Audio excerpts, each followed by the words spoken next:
nearly 18 million people also receiving their second dose, and thereby unquestionably saving many lives. And so it's precisely because of your efforts that I can confirm today that we've met our 4 tests for further easing the lockdown in England. And Chris will run through the details in a minute. But with deaths and hospitalisations at their lowest level since last July, the UK's 4 chief medical officers today agreeing a reduction in the alert level, the data now support moving to step 3 in England from next Monday, the 17th of May. This means the rule of 6 or 2 households that is applied outdoors will now apply indoors, and the limit for outdoor meetings will increase to 30. From next Monday, you'll be able to sit inside a pub and inside a restaurant. You'll be able to go to the cinema, and children will be able to use indoor play areas. We're reopening hostels, hotels, B&Bs. We'll reopen the doors to our theatres, concert halls, and business conference centres. We'll unlock the turnstiles of our sports stadia subject to capacity limits, and from next week, everyone will be able to travel within Britain and stay overnight, meaning schools will also be able to organise trips with overnight stays. We will no longer require face coverings in classrooms or for students in communal areas in secondary schools and colleges. All remaining university students will be able to return to in-person teaching, where they should be tested twice a week. We will increase the number of named visitors for those in care homes from 2 to 5, and residents will have greater freedoms to leave their home without having to isolate on their return. This unlocking amounts to a very considerable step on the road back to normality, and I am confident that we will be able to go further. Subject to the impact of step 3 on the data, we remain on track to move to step 4 on the 21st of June. And to give business more time to prepare, we'll be saying more later this month about exactly what the world will look like and what role there could be, if any, for certification and social distancing. And today, we're taking a step towards that moment when we learn to live responsibly with COVID, when we cease eventually to rely on detailed government edicts and make our own decisions based on the best scientific advice about how to protect our families and those around us. So from next Monday, we're updating the guidance on close contact between friends and family, setting out the risks for everyone to make their own choices. This doesn't mean we can suddenly throw caution to the winds. In fact, more than a year into this pandemic, we all know that close contact, such as hugging, is a direct way of transmitting this disease. So I urge you to think about the vulnerability of your loved ones, whether they've had a vaccine, 1 or 2 doses, and whether there has been time for that vaccine to take effect. Remember, outdoors is always safer than indoors. And if you're meeting indoors, remember to open a window and let in the fresh air. Keep getting tested regularly, even if you don't have symptoms, so you don't spread the virus without knowing it. And whatever you decide, I must ask you to continue to follow social distancing when not with friends and family, including in workplaces, shops, pubs, restaurants, and other settings.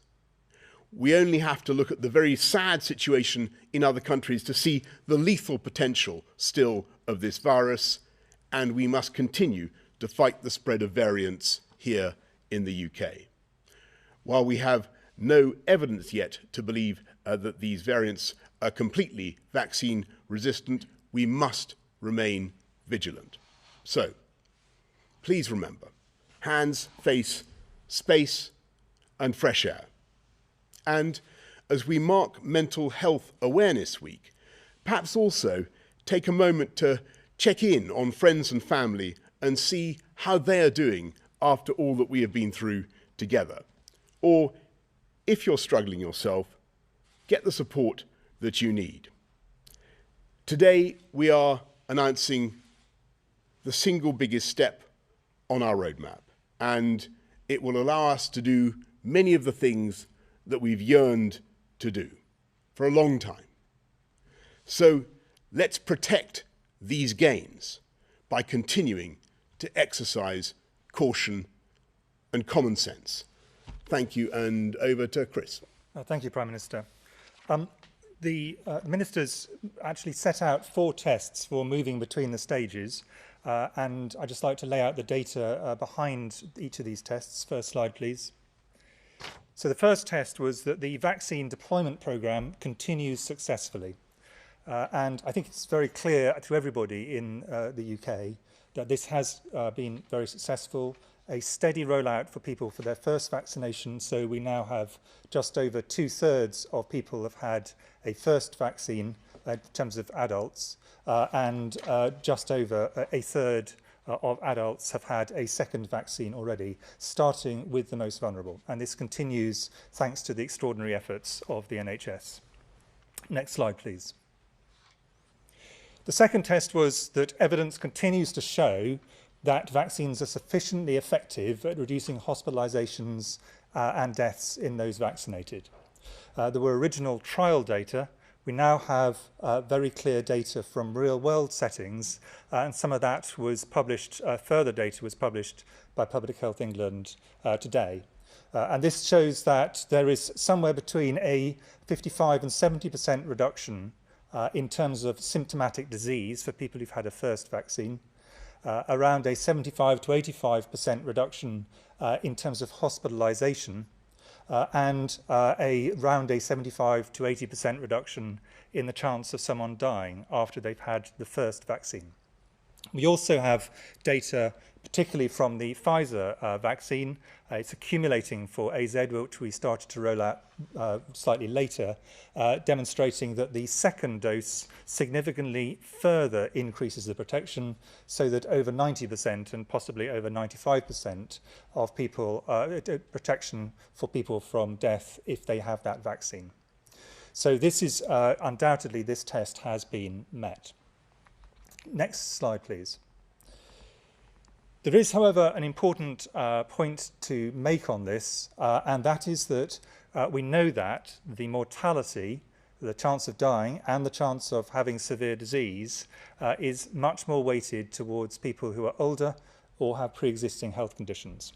And on the left-hand side of this graph, what we have is over the period of this pandemic, the total number of people who have sadly died of COVID in England.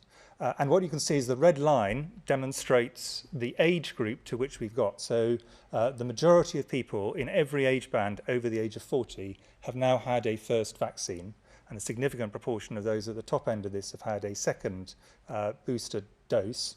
And they have got a lot of protection, but remembering this protection is not 100%. But on the right, what you see is the total number of people who actually have cases of COVID. And what this shows is that a substantial proportion of the people who catch COVID, and some of whom will get significant long-term problems themselves, but also who transmit COVID, have not yet been vaccinated. This tells us a very positive thing, that a lot of protection to those who are most vulnerable, but additionally it makes clear why it is that if we go too fast at this stage when things have gone so well thanks to the efforts of the entire population, that there is a risk of significant spread amongst those in the younger age groups. Next slide, please. The third test is that infection rates do not risk a surge in hospitalisations that would put unsustainable pressure on the NHS.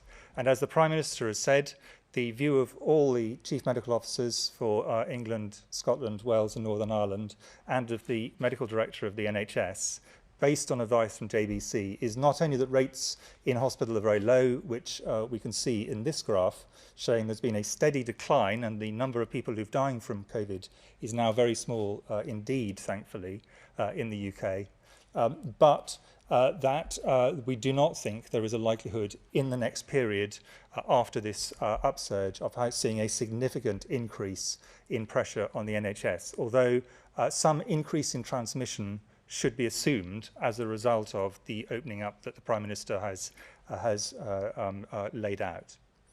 Next slide, please. The final test, and in a way the most difficult test, is the assessment of the risk from variants of concern. These are new variants of COVID, which might be one or other or both of either more transmissible than existing ones, and everyone in the country will remember that when the B117 variant first started emerging in Kent, it then spread incredibly fast, so more transmissible ones are potentially a problem, or ones which could cause problems with vaccination.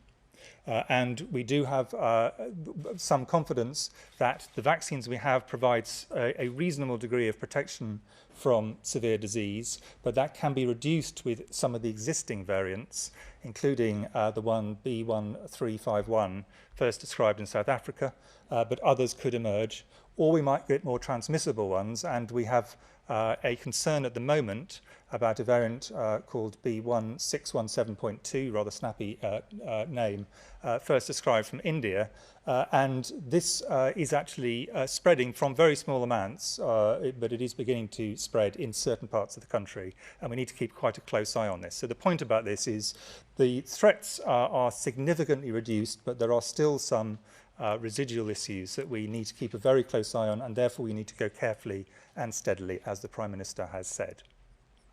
Thanks very much, Chris. Patrick, anything to add at this stage? Then let's go to members of the public. Anne from York.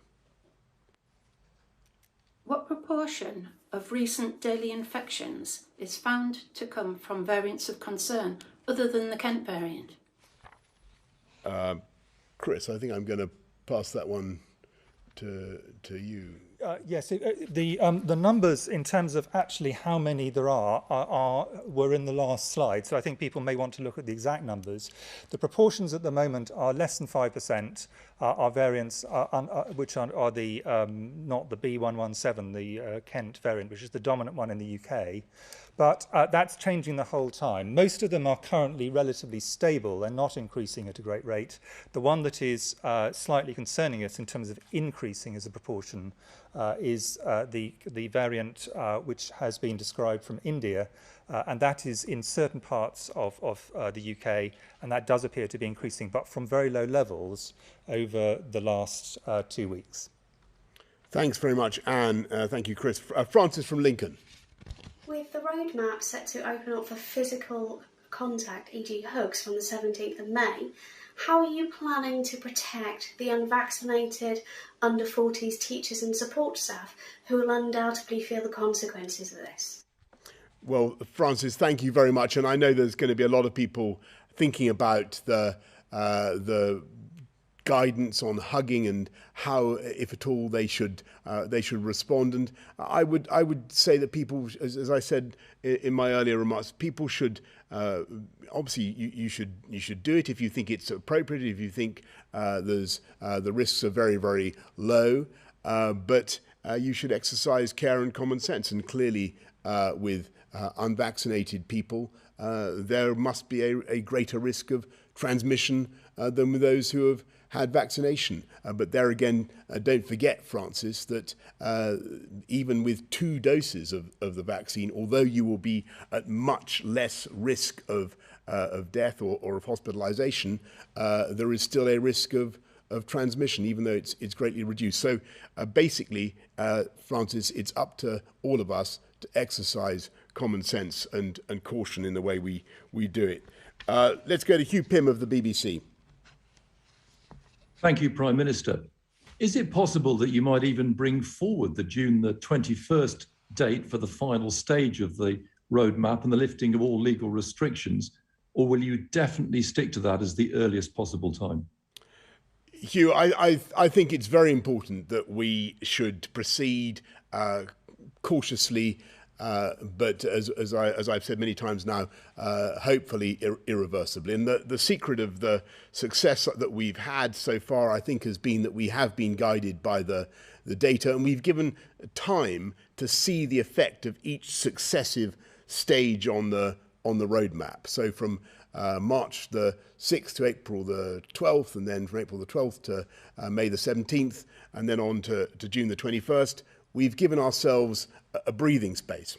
What's happening today, or what's happening on Monday the 17th, everybody should understand, is a very considerable unlocking.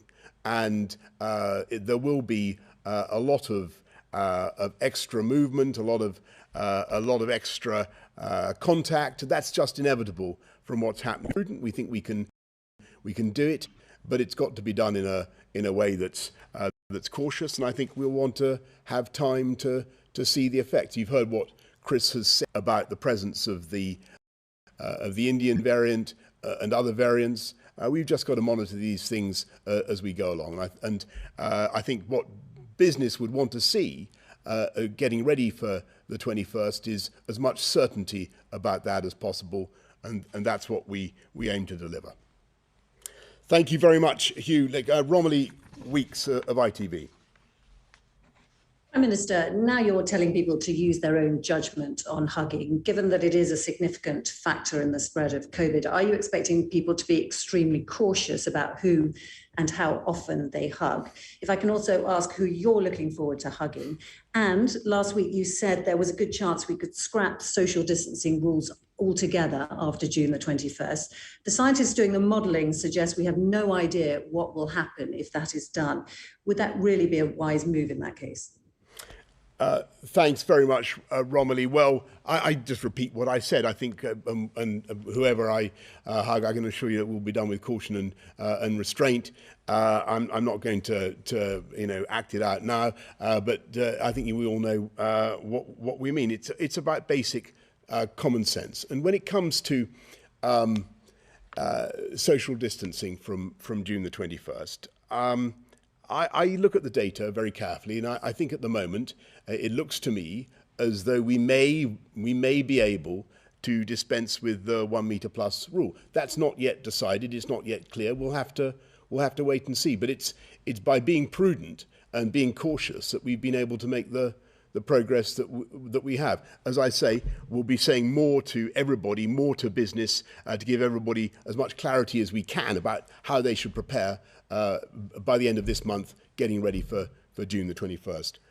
Chris or Patrick, anything you want to add on the great hugging question? Not hugging, but I'll answer on the question about the post June the 21st. I mean, what the modellers have done is made an assumption there's still some residual reduction in transmission, and that's due to a number of things.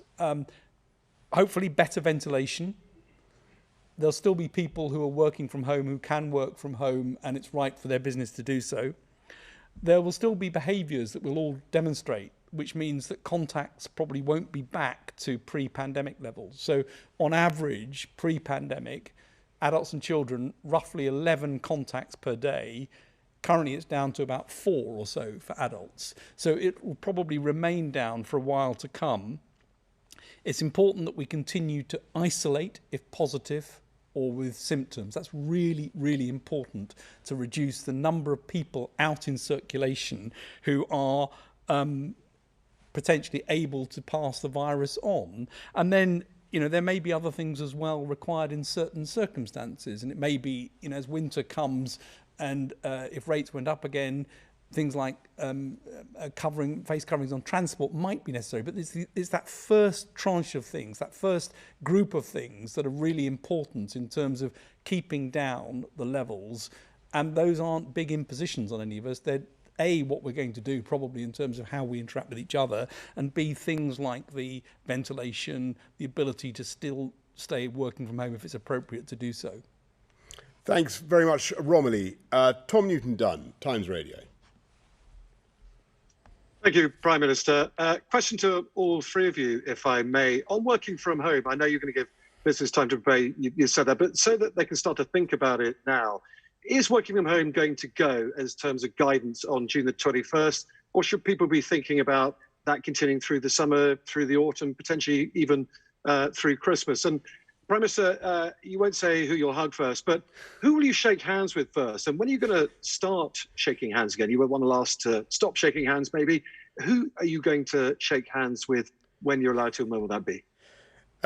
Tom, on all that, we're going to be giving, as I said, I don't want to be I don't. Your question's a very good one, but I think we're going to wait and give you more detail and more guidance about exactly what we mean by the end of social distancing later this month. I'm optimistic that things will get back much closer to normality, let me put it like that. But clearly people are going to continue to want to exercise their own judgment, their own discretion for a long while to come. You'll hear a lot more by the end of this month about exactly what the world after June the 21st is going to look like. At the moment, I'm feeling very positive about it, but we've got to be guided by the data. Anything to add on that? Thank you very much. Jason Groves, Daily Mail. Hi, thanks, Prime Minister. Could I ask the scientists, given the excellent data we're getting on the success of the vaccines, could this now potentially be the last lockdown that we see, barring the emergence of any terrible new variant? And Prime Minister, can I just pick you up on that last point? You've said in the past that you would like to see people back at their desks at the end of all this. Is that how you see the future? Do you think people can work as effectively there, or is working from home got a big part to play in the future still? Last lockdown, Chris Patrick. Well, I mean, as the Prime Minister said, this is a big step that's being taken now. The step 3, lots of things are starting up again. Over the next month, there'll be many more people vaccinated. So the balance is between opening up and getting enough people vaccinated to be protected. So it's important that we don't get out of step with that and go ahead of ourselves. I think things are really pointed in the right direction. We'll have a much clearer idea of the effects of step 3 in mid-June, so we'll know what effect that's had. But everything is pointed in the direction that the vaccines are producing very effective reduction in hospitalizations and death, as Chris has said. We know that they're also reducing onward transmission. All of that points to this now being a much smoother path. It points to a lower increase than you might otherwise have expected with another wave. And things, if they carry on without variants, are definitely pointed in the right direction. Yeah, and Jason, on your point about what's the world going to look like? Are people going to get back to work? Do we want people to get back to work? Well, I just remember when I was running TfL, I think I made this point before, observing a sort of paradox of transport, which is that the more people can communicate remotely with brilliant electronic devices, the more able they are to meet other people over the internet or through the ether, the more reasons they actually find to meet face to face. And I'm pretty certain, and I know this is contested, but I'm pretty certain that eventually our town centres are going to be, our city centres are going to be full of bustle, full of people wanting to interact again in the way that they always have done. Now, I might be mistaken in that belief, but I've a long experience of watching the way great metropolises operate. Leads me to suppose that is what will happen. Seb Payne of the Financial Times. Thank you very much, Prime Minister. What you've announced today suggests that the pandemic is beginning to become under control and we may be past the worst of the crisis. Where do you think it would be reasonable and not irresponsible then for Scotland to hold a second independence referendum? And for Professor Whitty, your slides showed that the number of cases of the Indian variant have doubled in the last week. Are you at all concerned this could destabilise the lockdown easing plans and could lead to a further lockdown in the autumn? Well, Seb, on your first point, I had good conversations with all the heads of the devolved administrations, and I can tell you everybody was resolved that the number one priority for the whole of the UK was to build back better, come out of the coronavirus pandemic and build back better together. On the Indian variant, I mean, in fact, there are currently 3 Indian variants, but the one that we're worried about at the moment in the UK is the 617.2. It has gone up very sharply, and I think that's a reason for us to be very careful about it. And there's a lot of work being done by Public Health England to try and delineate where it is and to work out ways by testing and isolation we can get that on top of get on top of the curve of that. India has also gone into the red list, which means that new people coming in will have been significantly reduced. But I think what you know, in answer to both your question and to the previous one, what we know is with all the variants that things can come out of a blue sky. You're not expecting it, and then something happened. That happened obviously with the B117, and that has happened to India with this variant as well. So I think it would be very imprudent to say it is impossible. I think at this point in time, I think our view is that this is a highly transmissible variant, at least as transmissible as the B117 variant. It is possible it is more transmissible, but we'll have to see at this point in time. At this point in time, our view is it is less likely to be able to escape vaccination than some of the other variants, particularly the South African one, but the data are not properly in there. So I think it is, you know, we need to be cautious until we've seen clear data that give us an answer one way or the other. The reason I've given that as a relatively technical answer is, of course, we don't know whether this is going to cause significant problems in the autumn. The way to deal with that is identify the cases, which have been happening, isolate where we can, which is also happening, get through the rest of the vaccination programme, and ensure that we have the capacity to pick these up and also to revaccinate as necessary when the autumn comes. The final point on this is the way to prevent, minimise the number of variants that circulate is obviously get on top of this as a global problem.